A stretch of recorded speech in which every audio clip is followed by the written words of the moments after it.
नमस्कार, मैं हूं प्रवीण गौतम।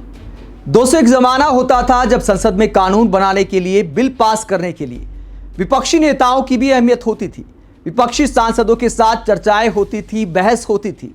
लेकिन अब लगता है कि बिल पास करने के लिए विपक्ष का होना ना होना कोई मायने नहीं रखता है। इंडिया गठबंधन के सांसद जब संसद में मौजूद नहीं थे तो संसद में क्या खेल हो रहा था। मल्लिकार्जुन खड़गे इस बात को लेकर भड़क गए। जब दिल्ली पुलिस ने डिटेन किया, चुनाव आयोग तक मार्च नहीं निकालने दिया, उसके बाद थाने से संसद आते हैं बहुत सारे सांसद। मल्लिकार्जुन खड़गे भी संसद में पहुंचते हैं और देखते हैं कि विपक्ष की गैर मौजूदगी में ही बहुत सारे बिल पास किए जा रहे हैं। तो इसे लेकर मल्लिकार्जुन खड़गे सवाल उठाते हैं। जेपी नड्डा भड़क जाते हैं। मल्लिकार्जुन खड़गे ने क्या कहा बिल पास करने को लेकर, जरा सुनिए। कि मुझे आप क्लैरिफाई कर दीजिए, और यहाँ पर हमारे सदन के नेता भी यहाँ बैठे हैं। जब house is not in order और बिल पास हो रहे हैं, अब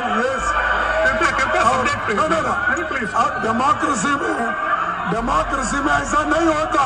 नहीं, आप चर्चा करने के लिए हाउस इन ऑर्डर होना चाहिए, पास करने के लिए हाउस इन ऑर्डर होना चाहिए। नेक्स्ट स्पीकर बहुत बड़ा धोखा खान लोकतंत्र के लिए। और मुझमें नॉट प्रेजेंट प्लीज। यहां पर कैमरा का भी खेल देखिए। जब मल्लिकार्जुन खड़गे लगातार बोलने की कोशिश करते हैं तो चेयर का वीडियो लगातार दिखाया जाता है। मल्लिकार्जुन खड़गे का चेहरा भी गायब कर दिया जाता है। मल्लिकार्जुन खड़गे कहते हैं कि जब हाउस ऑर्डर में नहीं है तो फिर आखिरकार बिल पास कैसे हो सकते हैं।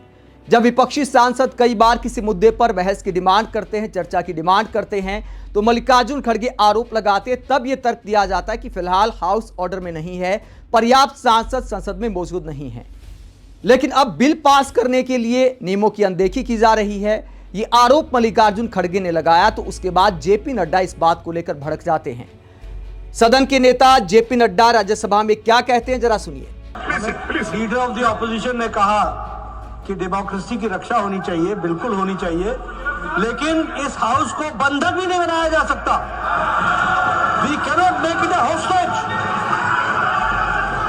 After all business advisory committee में डिस्कस हुआ कि बिल्स विल बी पास्ड। तो जेपी नड्डा कहते हैं कि संसद को आप बंधक नहीं बना सकते। लगातार इस तरह की भाषा जेपी नड्डा की देखने को मिली है जब भी मल्लिकार्जुन खड़गे कोई सवाल पूछते हैं।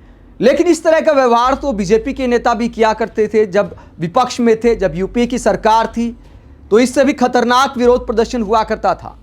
तब ऐसा कोई डायलॉग नहीं मारता था कि आप मेरी नाक में घुसे जा रहे हैं, अगर आप मेरी नाक पर लाठी भांजेंगे तो ये स्वीकार नहीं किया जाएगा। इस तरह के बयान भी जेपी नड्डा के इसी संसद सत्र में सामने आए हैं।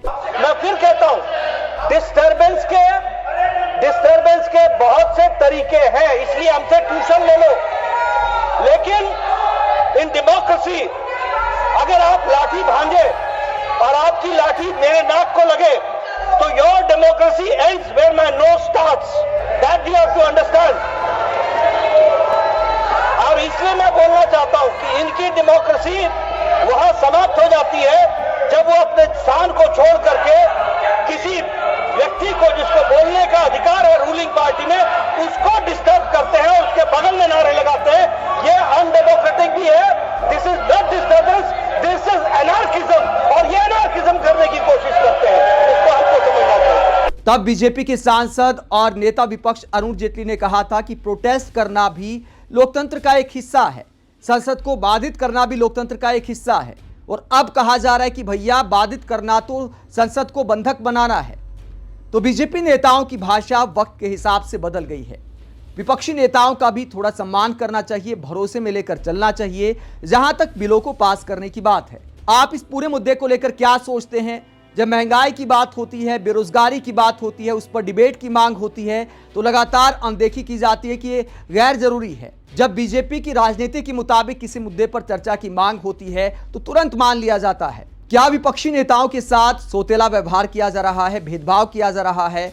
और इंडिया गठबंधन के नेताओं की गैर मौजूदगी में ऐसे बिल पास करने को लेकर आप क्या सोचते हैं? कमेंट बॉक्स पर अपनी राय जरूर दें। साथ ही चैनल को सब्सक्राइब भी करें। नमस्कार।